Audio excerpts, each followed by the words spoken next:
SmackDown podcast. I'm not entirely sure if we're on yet.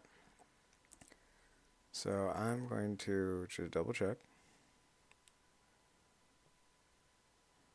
Marcus, I don't know if you can pull up Skype real quick, and not Skype, Twitch real quick and make sure that we're coming through audibly. But if you could, that would be great.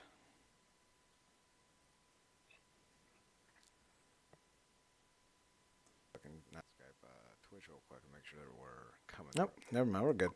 All right. Sorry about that. I am your host, as always, Chad Portal. Joining me is the glorious one himself, Marcus Green. Marcus, how are you? Indeed, yeah. Yep. It had something about an authentication issue, but it's saying I'm streaming. I heard my voice on the stream. I think we're good.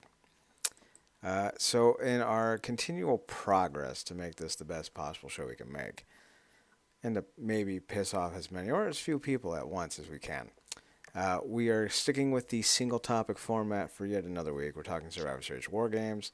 Next week, we're going to be talking Turning Point from TNA and update the TNA news of it all. And then the week after that, probably AEW. We're going to put that one on the back burner, though, as events unfold, because there are things that need to be addressed before we get to AEW. First and foremost, Marcus, we have to talk about just how awful Survivor Series was, and the big myth that Triple H is some genius booker, because this is one of the worst shows I've ever seen. You had 5 matches, 3 of which were singles matches, or not singles matches. One was a triple threat, but 3 of which were non-War Games matches. Half of the broadcasted event, give or take, 90 plus minutes, were commercials, various promos and trailers, and just discussions. 90 minutes, give or take, of a 4-hour plus broadcast was not wrestling. 5 matches. 2 that had the same redundant, repetitive, irrelevant formula in the War Games matches. I've never been one who wanted to get away from the Survivor Series matches. I thought they added a nice element to the WWE. But one of the big failings of this company for the last few years has been the desire to make everything separate yet equal. 2 War Games matches per show, 1 men's, 1 women's. It defeats the ambiance and the uniqueness of the War Games matches. 2 Royal Rumble matches, 1 men's, 1 women's. The Royal Rumble hasn't been good in years. It's not because there's a women's Royal Rumble, it's because there's 2. Well, you can alternate. Do a women's one year, do the men's the next year. It's fine. Hell in a Cell. Hell in a Cell. They were doing 3 on a show for a while. Killed the Hell in a Cell gimmick. Hell in a Cell's dead. It's stupid. I don't ever want to see another Hell in a Cell match. Elimination Chamber had to have 2. Sometimes it was men's and women's. Sometimes it was Raw and SmackDown. They killed it. It's a dead gimmick. I don't care about Elimination Chamber. I used to love that match. Could not care about it. Did the redesign help? No. Now it looks like a Fisher-Price toy set. Is it safer for wrestlers? Yeah, sure. Does that make it better and more watchable? No, it doesn't. Not even a little. You could make the ring a giant trampoline. Put little paddings there. We can hit each other with foam noodles and talk about how we dislike one another in the moment, but I'm pretty sure you're just going through something, so that's okay. We'll get through it in the end. But I don't think anyone would want to watch that. I know I wouldn't. This is a major issue in this company. They have to have everything be formulaic and almost unoriginal. There's now going to be a women's U.S. title, a women's intercontinental title. And like, listen, that's fine. I like mid-card titles. But the English language is quite literally infinite. We can make up words. They'll add them into the dictionary once we do. SmackDown. It is in the dictionary. Brain rot. It's in the dictionary. Yeet. It'll be in the dictionary. So with the ability to organize, what do we have? 26 letters, 27 letters, something like that. We have 20 odd letters in the English alphabet. We can come up with millions upon millions upon millions of millions and millions and billions of words. And we have to call the women's mid-card titles the U.S. and the Intercontinental. Because they're just like the men. They can't have their own personality, their own uniqueness, or their own divine purpose. They have to be carbon copied, just like the men. To show you how equal they are. But all that does is water it down. The women's world heavyweight title looks like the men's world heavyweight title.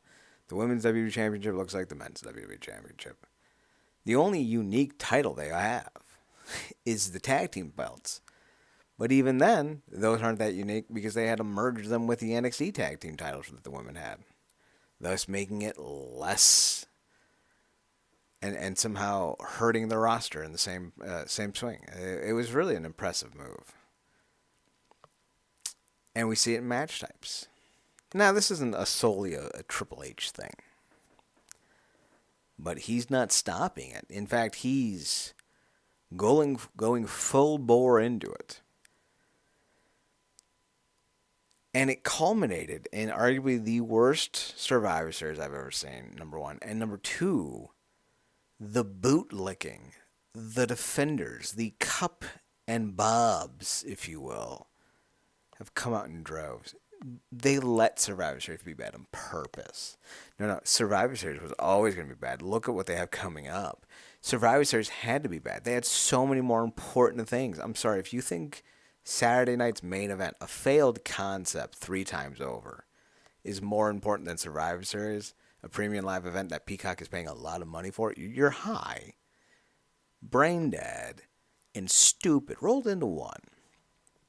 2, if you make any show purposely bad, then all that enforces in the audience is that your shows are bad. You should never allow a show to be bad on purpose.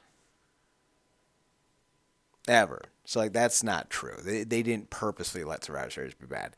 Triple H is bad at his job, so Survivor Series was bad. So, let's talk about the Botch Fest, first and foremost. That was the women's match. Rhea Ripley, who shouldn't be wrestling, her face is fucked. What does she have, like a broken orbital bone, broken nose? Now, it's given her some cool masks. Yeah, orbital bone, yeah. But when your cheek is swelling, like it is, and you're wearing protective face wear that you don't normally wear, and you're coming out in face paint that will, bleed and sweat and drip into your eyes, it causes vision issues. All 3 of those ideas causes vision issues on their own. Combined, makes for one heck of a time. So, yeah, there's a reason why it was kind of botchy. Io Sky, I'm still waiting for the greatness of Io Sky to come through. She's been around for a while. Still waiting. Bailey's washed. Hate to say that about her. Not exactly the big time wrestler she used to be. Bianca's still cool, like, okay. But really looking at the face team, like, yeah, there was going to be issues from the jump. And then poor Naomi. I never thought she was face of the division big that TNA tried to make her. But she's better than this. She's an also-ran. Just there. She's the and also in the credits. Not great. The heel team, somehow worse. Liv Morgan's got all the personality in the world. And I know that because she had to leverage, borrow, and steal from whatever physical in-ring talent she had, leaving her with nothing. Raquel Rodriguez is a solid hand who has no personality. Candice LeRae is, there. I don't know why. She hasn't done anything in however long she's been in this company, 6 years, 7 years, 8 years. I'm still waiting for her to do something that makes me remember she's still part of the roster. I don't know why she's still there. Is it because who she's married to? I hope not. But she's been there for 8 years now. 7 years, Yeah. 8 years. Like it's a little ridiculous, and we're still waiting for her to have her big break. Nia Jax is terrible. And the only one from that side of the team that is any good is Tiffany Stratton. And even then, she's not great in the ring. But like Liv Morgan, she has a great personality. But unlike Liv Morgan, Tiffany Stratton can actually go in the ring to a degree. Not to the same degree as Rhea or Bianca, but that's a tall order on that one.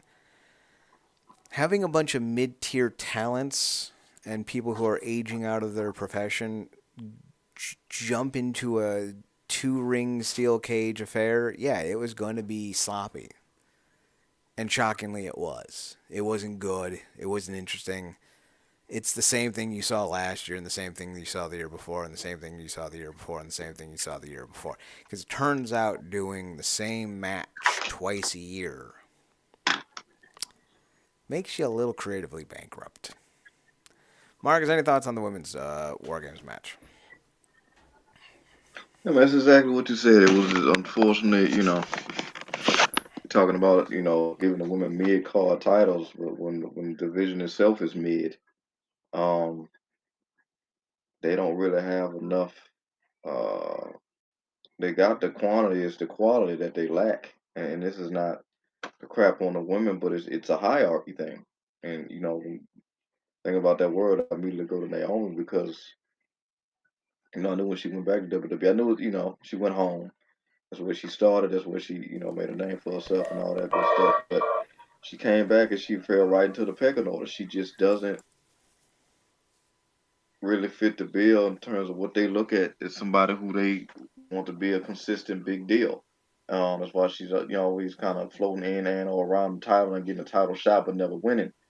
Um, Talk about lining up the teams. Yeah, I didn't think it was such a small thing with Rhea to be doing so much stuff with her eyes, either with the orbital bone, but maybe it's more along in terms of healing than maybe we know they're putting on for it. But I just know that when they got the title on Liv, it was always going back to her. But they kind of booked themselves into a corner because they dragging this out for dear God. And I like Raquel, and I'm glad she seems to be over that medical issue that she had, but she hasn't done anything really since she's been back. And that's about it was a former NXT Women's Champion. The fact that she's kind of falling down to just being somebody's heavy says a lot about her matriculation on the main roster. But they dragged this thing out with Rhea and Liv for dear God because they don't really have anybody to contest Rhea after Liv. She's beaten everybody. And when you look at that women's IC tournament, you see exactly how low the field is. The only person that conceivably can bang with her is Natty, but I'm pretty sure she's already beaten her too. Like, it's not going to be La Valkyria. It's not going to be Dakota Kai. It's not going to be the girl with the creeds. Like, they don't really have anybody to contest her. So that they're gonna probably drag this out. God, they might drag it out till Mania. Um, Bianca is in an interesting spot because they got this whole who took out Jay thing. They may very well make her vacate the title, but I think a lot of people have been basically waiting for her to go back solo anyway. So she's always gonna be in something interesting because unfortunately, unlike Naomi, they always see her as a big deal. So they always go do something interesting with her. As far as EO, they probably just go keep her primarily in the damage control thing and whatever. And she got a title shot coming up, but I doubt she wins it because, like I said, that title basically got Rhea's name on it. So when you look at the other side, like you said, it's kind of just washed. This is the best version of Nia that we've had, but that's not saying much. Candice LeRae, I feel like the only reason why they didn't put her out with Indy Hartwell is because Johnny Gargano's still there. Um, we still watching Tiffany matriculation in terms of growth. They still waiting. She has an interesting thing because she got the money in the bank. And who else is on the squad? Oh, like I said, Raquel and Liv. That's just gonna be what it is. So like you said, the match was mid. Nia Jax was some of the worst chest shots since what Hogan in WCW. Jesus. So yeah, the good news is it kicked off the show and got it on out the way. The bad news is like I don't know how you can improve on this. And maybe to your point, maybe they should have just made it a traditional Survivor Series match and ended up with Bianca being the lone survivor. Of course, like I said, with the priority being basically it being Liv versus Rhea, they probably would have made it Rhea, but yeah, they definitely didn't necessarily need that cage because too many people just got lumped into those spots that didn't even really have beef. That's another problem with, to your point, them bastardizing these matches. They're just putting them in these matches that don't necessarily warrant the importance of said match. Like these Hell in a Cell used to be how feuds ended. It became Triple H's trademark when he wanted to close out a feud or something like that, or just it just got to a point where two dudes just had to kill each other. Now, like you said, it's just a thing. The Money in the Bank, just a thing. The fact that they even ever got to a point where they did a tables, ladders, chairs, and stairs match just speaks to the bankruptness of their idea pool. So, but yeah, the best thing about the women's match is they got it on about the way. The idea that this should have been a traditional Survivor Series match is not lost on me. They had the time. Yeah. There was 90 plus minutes of non-action. The idea that it's a good thing for the product, like somebody argued, well, now I have time to go to the restroom and get food, and if I'm there, I can buy merch. You're not buying merch in the middle of a show, number one. Number two, think of the business model. No pro sports league has a cumulative 90, like what, a third, two-fifths of their event is commercial breaks. Even with as egregious the NFL is, you still get 15 minutes of action. You may have a commercial break or two in that time, but it's 90 seconds. You're not sitting there for 3 hours watching 2 hours of commercials. You're not watching 4 hours of football, but only two and a half are commercials. No. Basketball. You get 4 quarters. And you don't need to wait, 14, 15, 20 minutes between quarters. It's usually the length of a commercial break, 3 minutes. You get about 3 minutes between quarters. And then you're back to action. The idea you need up to 20 minutes in between matches to quote-unquote cool off is a fallacy. We've been doing this for 80 years. Sure, some organizations, New Japan, I think PWG, do an intermission. Usually 25 to 20 minutes. Most indie shows do an intermission. You get about 20 odd minutes. Hit the merch stand, get some food, stretch your legs, and you get the final 3 or 4 matches. That's fine. That works. You don't need an intermission after every match. What are we doing? All that does is actually elongate the crowd, forces them to sit through more. They're far more likely to be spent by the end of the night because adrenaline only works for so long and it doesn't last long. You can have only a 5-match card. You can put 20 minutes in between. But if the whole goal of this tapered out aspect, and it's not, I'll tell you what the goal of it is here in a second, but if the whole goal of this tapered out aspect is to allow the crowd to have quote unquote fresher legs by the end of the card because they're not cheering as often, well, that's fallacy. Because one, you serve alcohol, that's a suppressant, that's a downer, that's going to calm you down. Two, The human body can only generate and produce so much adrenaline in the moment.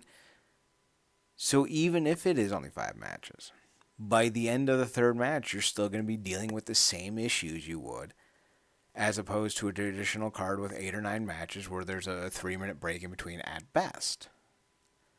Because your body's still going to hit the same peaks and valleys even if there's not as much action. Why this is being done has nothing to do with quote fan enjoyment or allowing fans time to go to the restroom or get food or buy merchandise, whatever bullshit cockamamie excuse they want to use.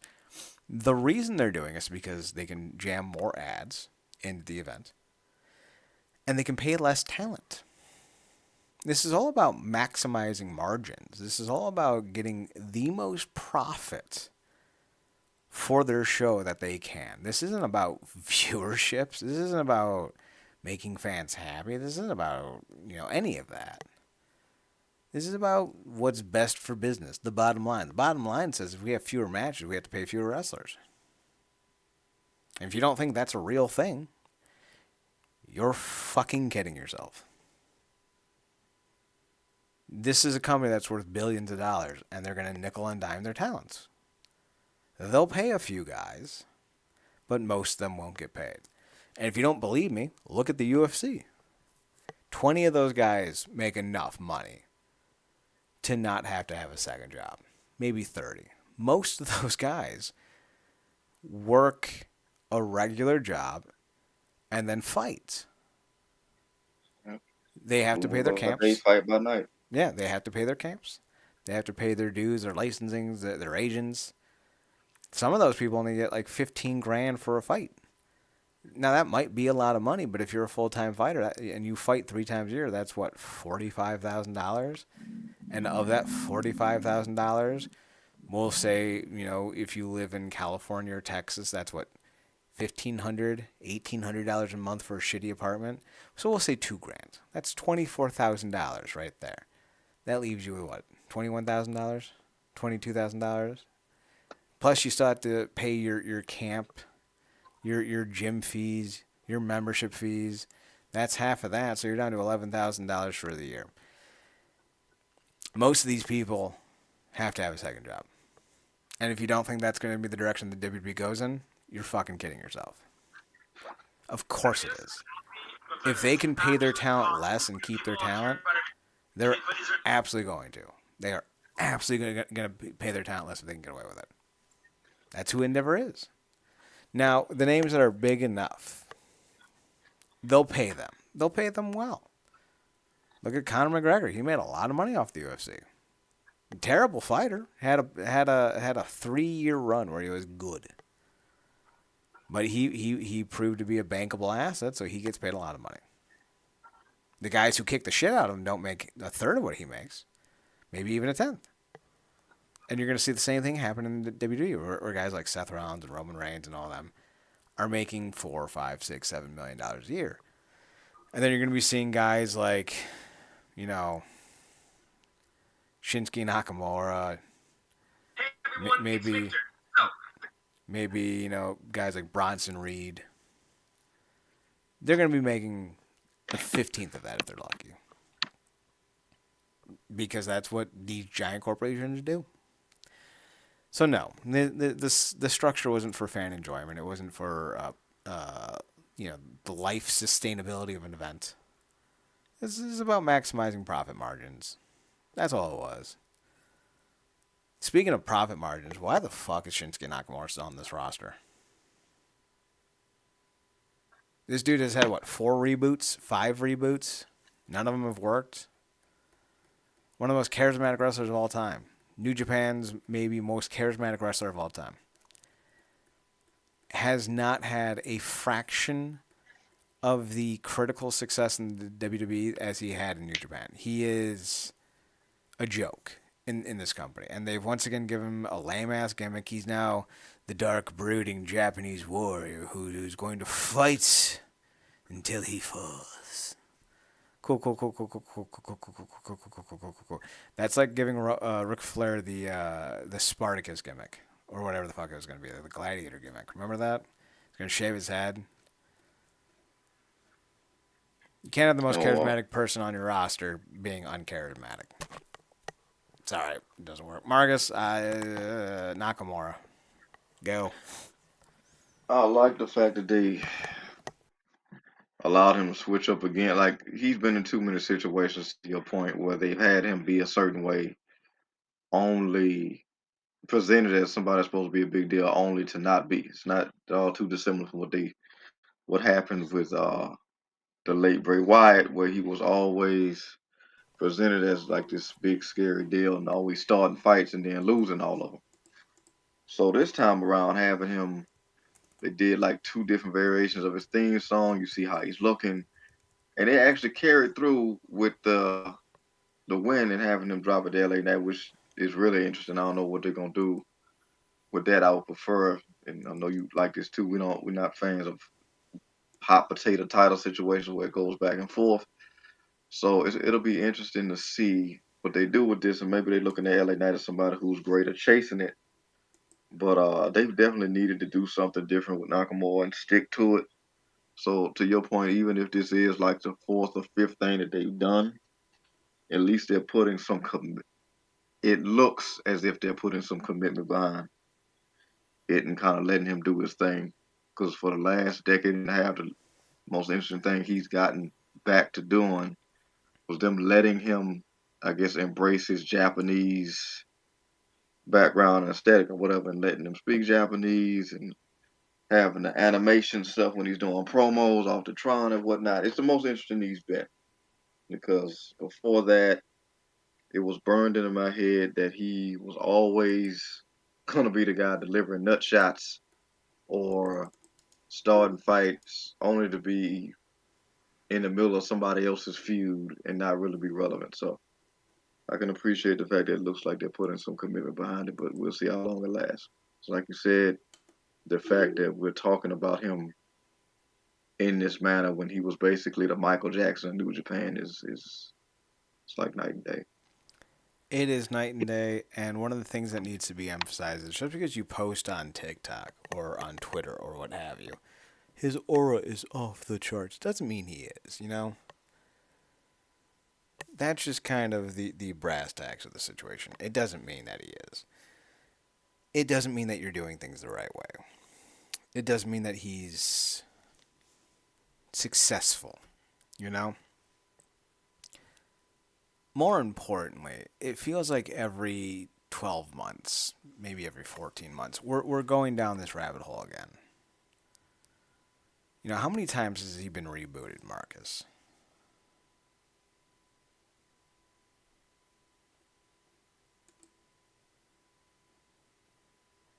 I don't know if I lost Marcus. Come back. There Something you like are. that. Whatever. How many times has Nakamura been rebooted? At That least I four know of. times in this company? Yeah, I was gonna say three because um, coming off of NXT, they did some different, so that's one. Then maybe something in between that. And then this last time, before this time, they did the thing where they went off into, like I said, these more dark Japanese variation. Where he was breaking these cool animations across Titantrons and basically told Cody that his he was poor stock because his dad was inbred, which was hilarious because it was around the holidays. And now you got this, which I'm guessing is like just a darker evolution of what we got from that. So like Nakamura Muda or something. I don't know.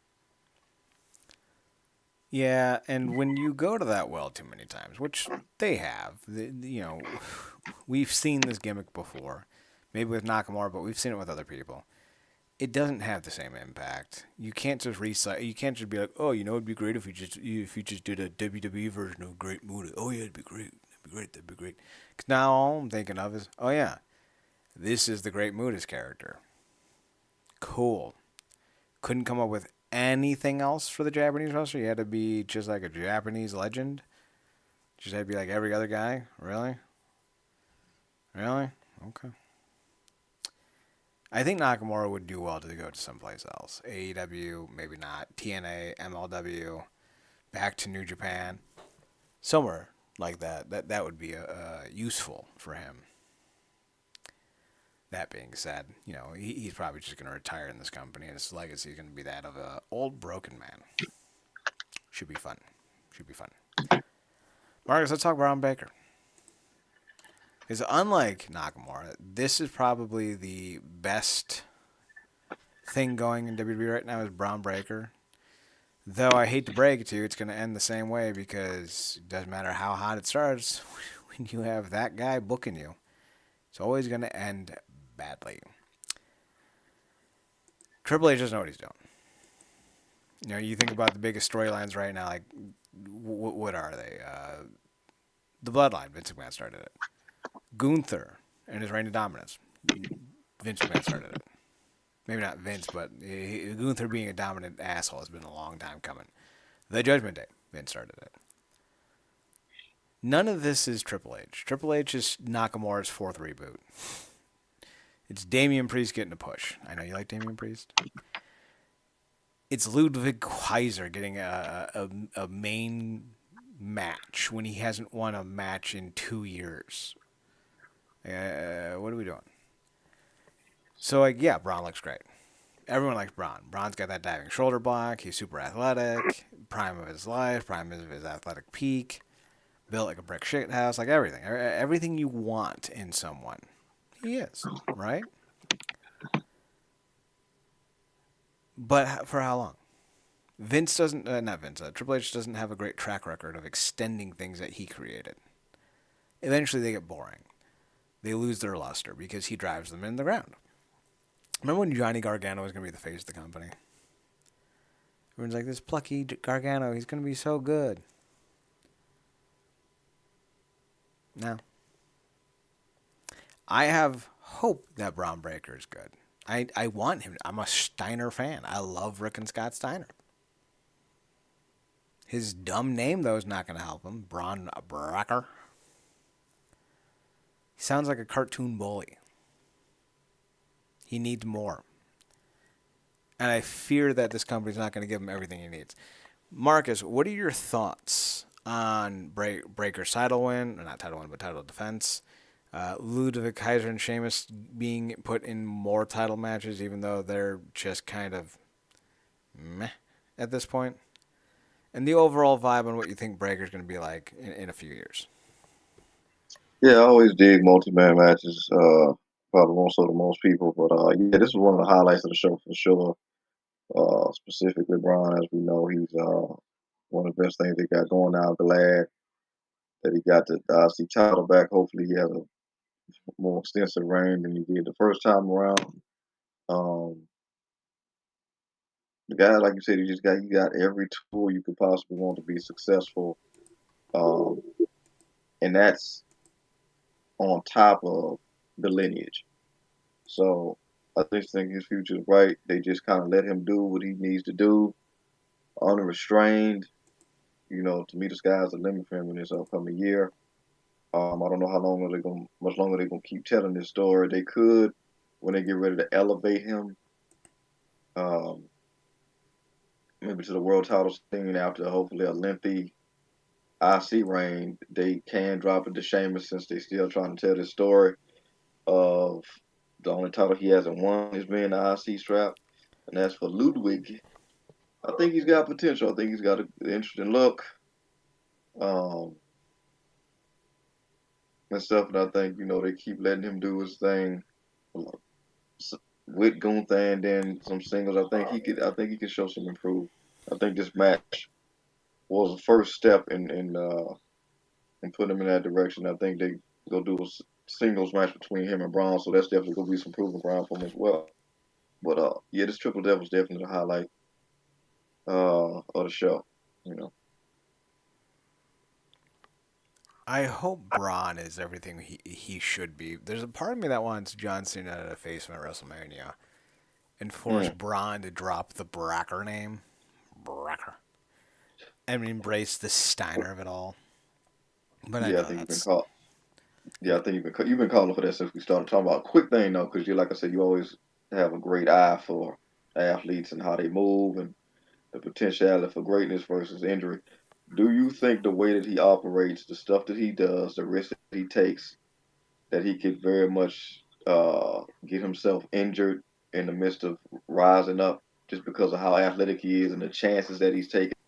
Not at all too dissimilar from how we used to talk about even that damn in between outside the ring spirit he used to do between the ropes. So, not to the same degree. Yeah. E was a very thick boy, doing not so thick boy things. When you're that size and you're diving to the ring, like to the outside of the ring, one of the big concerns that you should always have in the back of your mind is if the guy or girl on the other end is going to be able to catch you safely. Sadly, one of the more obvious dudes that we thought could hold him safely, Riddick Moss, uh, didn't. And it so far has ended his career, or at least paused it. Now, that being said, when you're doing stuff like that, that's the risk. With Braun, I don't see him doing anything nearly as dangerous.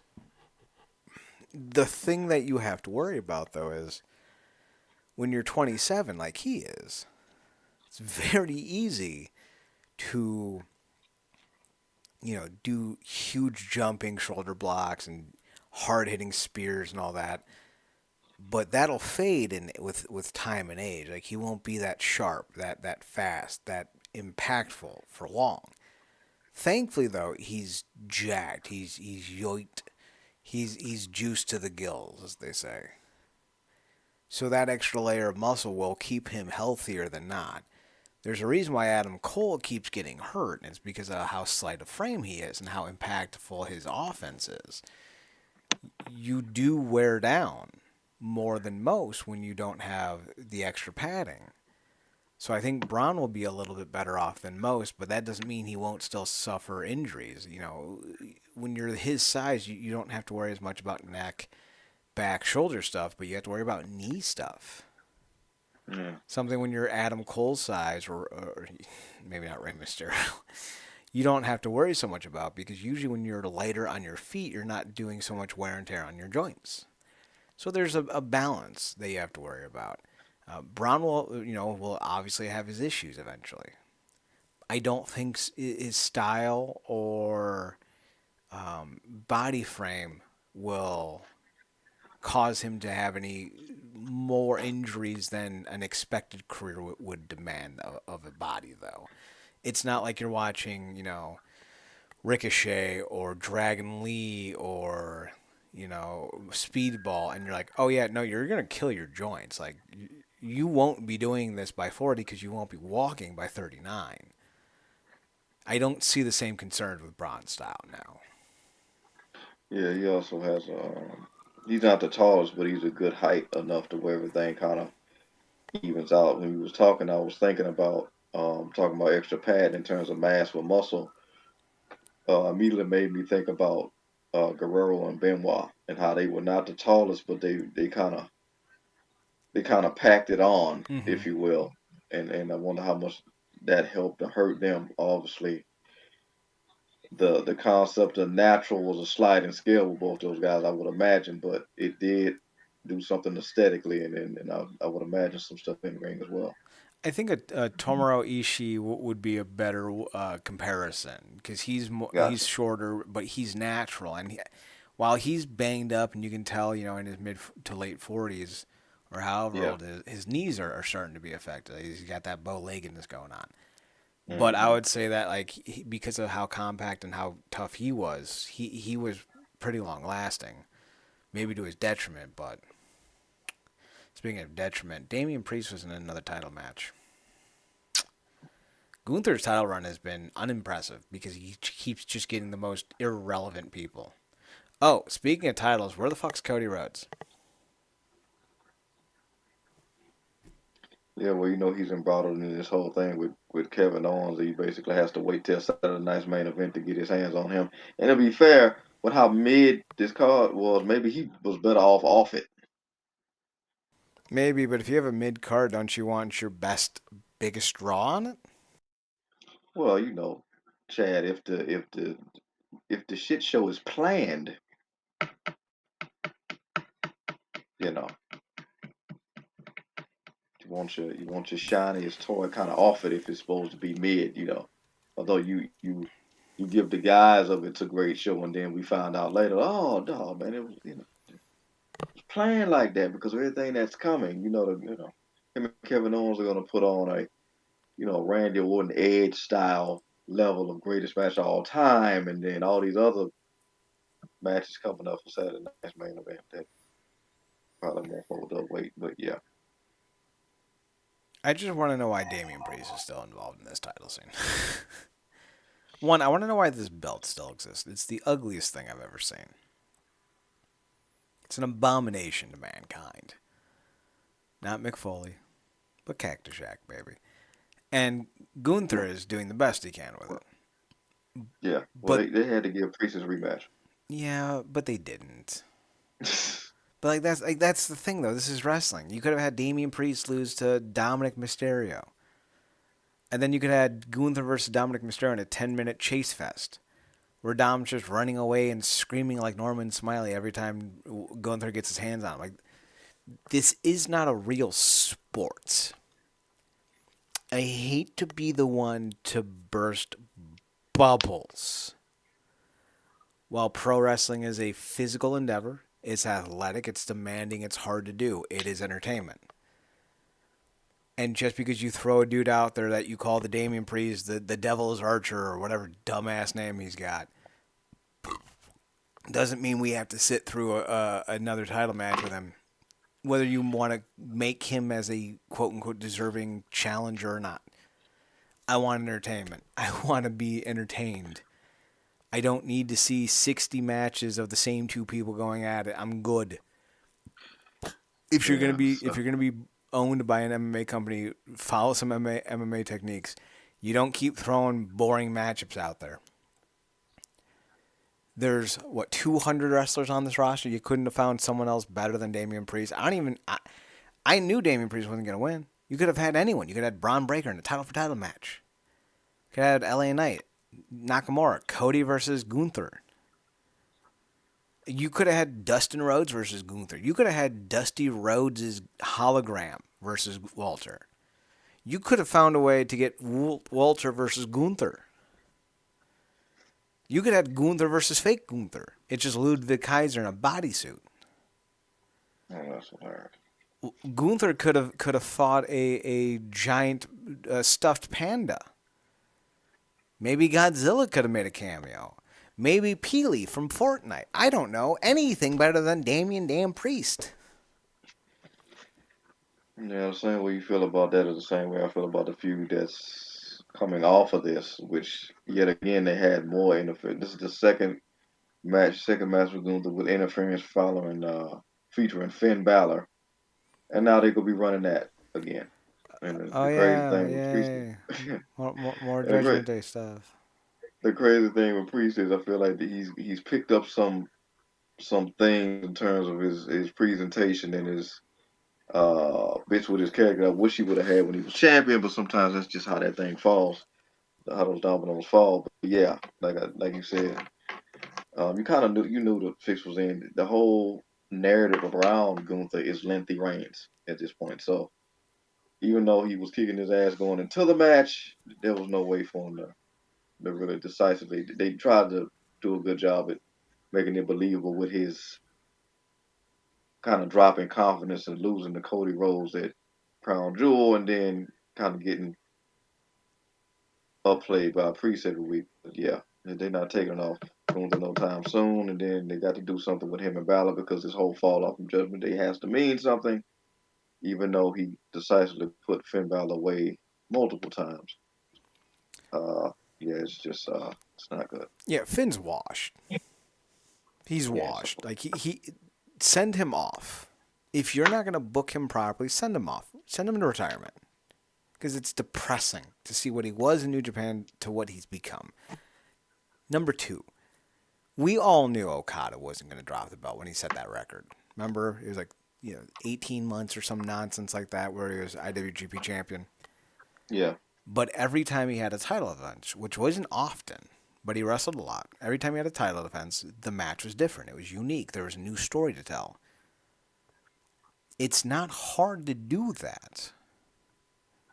You can do a lot of stories. You just have to change up the challengers. You could have done Ray versus Gunther. You could have Dragon Lee versus Gunther. Would you have Red Gable again? Out no, because Gable's already done it. Like that's the thing. Like, Yeah. stop revisiting rematches. Nobody cares about rematches if you're not going to do a title change.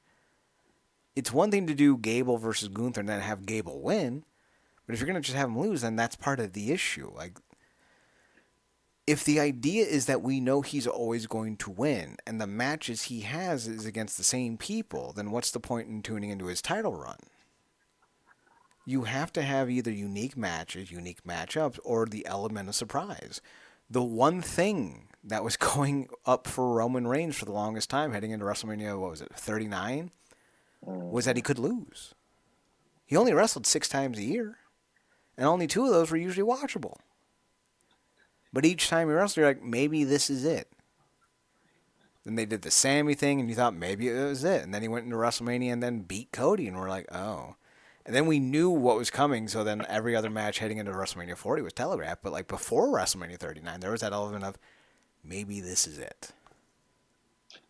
Yeah, and they told a great story with those because every time he had a title match, it was so close to the guy winning, but then obviously the interference because the fix was in that regard. But they told a good story of him potentially almost losing every time.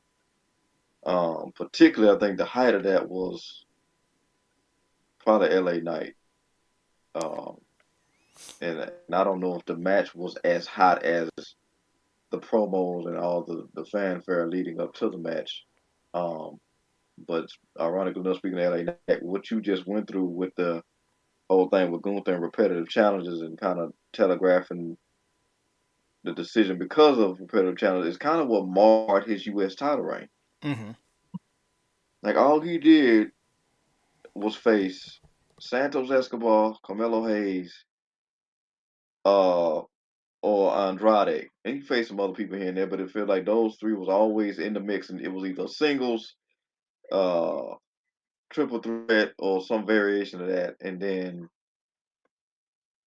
to your other point about a surprise, in comes Nakamura out of nowhere, and then they have him drop it. So at least they went with that direction. But again, like you said, because it's Nakamura, you have this thing in the back of your mind where you're waiting for the shoe to drop because they've always dropped it before Nakamura. But at least there, they kind of switched off with it. I don't know who you would have to beat Gunther. I hope they don't take it back to Rollins. It may very well be leading to Punk. But they keep putting obstacles in his way, so maybe they're just gonna try to make him earn it. I don't even know if you need to put a title on Punk at this point. You might have to because of just how many times we've kind of been roadblocked by it. But you might be the only conceivable person at this point because I don't think they'll go with Drew. Rollins doesn't really need another title now, and I don't think the audience ever get tired of Punk chasing. So So when we say things like Seth doesn't need another title, what I want to be very clear when I say stuff like that, I mean Seth has proven himself not to be a draw as his champion. So there's no reason to go back to that. CM Punk is a draw. You put the yeah, belt on CM Punk, it pops a rating. It pops the house, it pops the merch. Put the belt on Punk. Cody's drawing. You're going to want to take the belt off of Cody sooner rather than later so you can preserve that. But then you want to go back to Cody because Cody pops. Seth Rollins doesn't pop. He doesn't but pop. whose health do you trust more, him or Punk's? Oh, God. Neither. I trust me in a tallest man competition. I'm not tall. Speaking of not tall, I'm good with this bloodline feud. Like, it's bad. It's bad. It's been bad. It's been bad for a long time. And the only reason people think it's not bad is because WWE has the same branding as the UFC. So if you tell someone enough times, this is the best thing ever, there are brand loyalists who are like, you're right. This is. Have you seen? No, because this is the best thing ever. Someone even said the Steiners, Harlem Heat, Legion of Doom, and yada, yada, yada. And the Usos. You got to pick one to go. Who is it? And I'm like, it's the Usos. They're not even the best team of their generation, let alone all time. What are we doing? They're not better than the Machine Guns. They're not better than Beer Money. They're not better than America's Most Wanted. Maybe they're not the same generation. They're not better than the Young Bucks. They're not better than the New Day. Like, what are we doing? They might not even be better than what the Time Splitters. Yeah, they're not better than the Time Splitter. Like, what are we doing? They're Yeah, not better but than No Limit. What are we doing? yeah, that's What are we doing? Marcus, what are we doing? I mean, maybe they trying to just confine that to WWE because nothing else matters outside of that bubble. But I feel like that's a mix of your classic. I want to like your itis and the recency bias of it all. We've proven, like, we've seen it. If it's not the New Day, the Usos have no game. I tried to make that rhyme. It wasn't going to. But, like, before the New Day, they didn't do anything. After the New Day, before the Bloodline, they didn't do anything. Then in the Bloodline, they were just henchmen. They wrestled on singles matches, and they looked awful. Jey Uso came up with Yeet. Maybe the worst thing about pro wrestling in 2024 that's not significantly serious. Allegations, accusations, injuries, far worse. But of the minutia, the not so important stuff, Yeet's the worst thing that's happened to us. Yeah, we saw what happened when they made them face each other. So Yeah, they're terrible. They are not good workers. They are what everyone thinks the Young Bucks are. And listen, I don't like the Young Bucks. Not as a tag team or as EVPs or even as people. I am not Captain Young Bucks. They have one match, and they don't do it to death. But that one match has carried them to have a career that has allowed them to be bigger and better without the WWE than ever with the WWE. The Usos, though, are everything that you claim the Young Bucks are, but it's not the Young Bucks, it's the Usos. They are super kick happy. They have the same match. They don't have any personalities. They're angry Samoans. Okay, we have an entire storyline of that gimmick. Roman Reigns, the Usos, Solo Sikoa, Jacob Fatu, Tongaloa, Bronson Reed. We're telegraphing here. These are all the same, slightly altered, generic gimmicks. Like Jacob Fatu eats the spot in the War Games where he bounces off the toolbox, and everyone goes straight to the racist. Oh, Samoans' heads—they're thicker than coconuts. Really? Like, just subtle racism because it's positive. It's not racism. No. So you're saying their heads are coconuts? Yeah, that's not racist at all. Right. Like, no, Oh, that's still racism. You may think it's a yeah, positive attribute, but that's like saying all Japanese people are good at math. That's a yeah, racist thing to say. yeah. Jay's more interesting, but he just most like you said, just the yeet thing. Jimmy just kind of does it. Jimmy's kooky. We're all a Sammy, little ooky, and in this cartoony, we're invading your TV. Sammy's just Sammy's just a Sammy's wholesome the all white around. Samoan. Yeah, He's the yeah. He's albino the right Samoan. one. Roman, look, it's been this whole thing about Roman's career turnaround it was great at first, but now his whole gimmick is this: if he's a YouTube video, he's doing everything at 0.25 speed, and that's his gimmick. Yeah, can I be honest? The Roman Reigns turnaround wasn't ever real. He got a slightly better gimmick. They allowed us to hate him, and people think he got. But it's the Miz. You put him on TV long enough, and you start to think, wait, did he get better, or is this boring? No. I wouldn't watch something that's boring. So he must have gotten better. He got another moniker. He grew a beard. He took the vest off. Right? But that's the same thing though with Roman Reigns. It's like, did he get better? No. He's still a C tier athlete. He's still a low. He's still bad promo. He's still not a good actor. He's still, His matches are still, eh. But you put him in a hot enough storyline and people forget about it.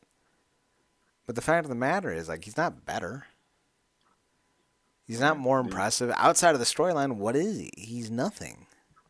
then we go to the other side. And Solo's starting to show more personality, and not just trying to be a stock of his cousin. But it's too late. It's been too much back and forth. They're doing what they can to rehab it, but it's like you got Solo's done. Tama. You got Tama being more interesting every second he's on screen. Going, yeah, yeah, yeah, yeah, yeah, yeah, yeah. his brother's just there. And God bless Jacob Fatu, probably the most over one of all of them on either side, going, "I love you, Solo." And then the internet being amazed at what he's doing at his size, and I'm like, you people have no idea what MLW was. And that's the thing, like, man, he's so toned down from what he was doing in MLW. His match against L.A. Park and Alexander Hammerstone are fantastic, and I haven't seen a shred of that yet. Like, this company does a great job of taking someone's star and nerfing it. The only one at all who looked good after this event was CM Punk. And I would argue that CM Punk hasn't looked bad since his return, but this is the best he's looked since he's been in the company or since he returned to the company last year at Survivor Series. One, he's healthy. Two, he's put on some decent matches. Three, he's actually making these storylines a bit more relevant. The whole Yeah, shtick where they're the last two in the cage and yeah, Roman, Punk kind of just lets Roman go and Roman starts slowly sauntering and then CM Punk hip checks him and takes his spot. Like, that was great. Him yeah, smacking Bronson Reed like Bronson Reed stole his yeah, cookies. Great. What happened in the match? Don't know, don't care. It was boring. But those two yeah, moments, yeah. yeah, yeah, dude. Just everything with the whole Paul thing, like you owe me a favor, you got it, like you just know. So that's interesting. Can, can That we whole can thing, like you we said, can we pause for a moment and just make it illegal for these paid bot accounts that the WWE are clearly giving money to? Can we make it illegal for these accounts to say it's cinema? It's not cinema. It's a promo. It's an interview. It's a conversation. We've been doing these for 80 years. You don't need to add terminology that doesn't make fucking sense. It's not cinema. yeah, It's yeah. That's stupid. if Yeet is the stupidest. To your point, of Yeet is the worst thing we've had in wrestling this year in terms of the thing that popped off. The word associated with wrestling besides Yeet and the chant of "You deserve it" is cinema. If something is cinema, it's not good inherently. Because pro wrestling's not cinema, man. Is is not, and oh man, you know that word gonna get even more hold with this oncoming year of comic book movies, so we'll see. But yeah, Punk's the most, and Punk, and like I said, he's getting to really benefit off his legend in real time because he's Mm-hmm. getting to maximize all of the nobody likes me, but all the fans love me or whatever. Or and to your point, he's healthy. He looks genuinely happy. This is one of the rare times. Like, am I looking at Punk yoked a little bit, which is crazy? I was talking about smaller body frames before this, so he's in a situation where he can't really lose. He's the most captivating thing when he's wrestling. He's the most captivating thing, even more so for me, when he's not wrestling. So it's kind of a all green. Like if he stays healthy, like you said, eventually get a title on him and a pop a rating and just kind of go from there. But yeah, these Samoans, man, I don't know where they're trying to take this, but I just know it's more of them waiting in the wings. And with the leader of all this stuff, like I said, the whole thing is moving at 0.25 speed. At most, the most interesting thing coming off of it is that it's causing a rift with everybody else because you got the whole we did everything to take this tyrant down after 4 years, and the idiot we helped get the belt on is helping him, and the idiots that he beat on during the 4 years is helping him, and it's causing everybody to be like, "What the freak are you doing?" So that's the one benefit to it. They need to give these Samoans a different gimmick than Samoans. Like, give them a personality, give them a uniqueness. Have something that will help them stand out. And to your point, I'm guessing it's not gonna be The Rock because I saw something from Sean Ross Sapp where he's projected to win the damn Rumble. Listen, have them win the Rumble. Have them. I don't give a shit. I'm more looking forward to um, Punk headlining night one at WrestleMania. Who you doing it with? Probably Gunther, if he just has the belt. Because Straight up, that's what he wants. He wants to headline WrestleMania. I don't even think he wants to win. I think he just wants to headline a WrestleMania match. straight up and down, no interference, or do you have one of these long standing punk nut huggers like a Rollins? It appears he could be done with Drew, but that's always to me gonna be a thing now. Uh, so do you have one of them in it, or do you do it straight up and down and kind of just let the cards play how they do? Straight up and down, I distance myself from Seth and Drew. It's been a year. Yeah, It's okay that be done. I don't care if you haven't finished it yet. Do not care. Been a year. Move on. That being said, Marcus, any final thoughts? I mean, like you said, the show was bad. It was cool that Naomi got to have her first War Games match on her birthday and get a win. Uh, and like you said, ultimately, and no other advertisement is worse, and I know we fully agree on this, than the overhead shots they do in the ring. And then, for whatever coolness is going on with the character that we're getting, it's completely put off by that damn Prime logo. So, like you said, 5 matches on however many long shows, and 90 minutes of it is commercials. Is ridiculous, but at this point, they just horn out whatever they can because they're making money hand over fist. And with this Netflix thing coming up, that I think they had an event for the day, it's probably only just going to get worse. And the advertisers are probably going to get worse as well. So, you know, but Yeah, yeah. yeah, it's just gonna be worse. We're done. Nerdcorp on Twitter, NERDCRP, Real Nerdcorp on the website, REALNERDCRP.com. We're on twitch.tv /Wrestling Underground, youtube.com /Wrestling Underground. You can also find us on Marcus's of the podcast. He does it with the True Penny Show. Mhm. You can find it on Twitter at TRUEPENNYSHOW. You can also find Marcus on Twitter as well, Paradox Kid, PARADOXKID. Yeah, that's me. You can find me on Twitter at Chad Nerdcorp, CHADNERDCRP, and on the Instagram at Chad's Photo at CGSPHOTOHUT. We'll be back next week to talk about Turning Point and probably a little MLW-ness because I've been catching up on them as well. So we'll make next week's show a true underground show. We're going to talk about the stuff you're not watching and why you should. So for Marcus Green, I'm Chad Porto. Thanks for tuning in. Thanks for checking us out. Thanks for giving us a chance. Remember, as always, to watch more wrestling. And Marcus, take it home. Good night.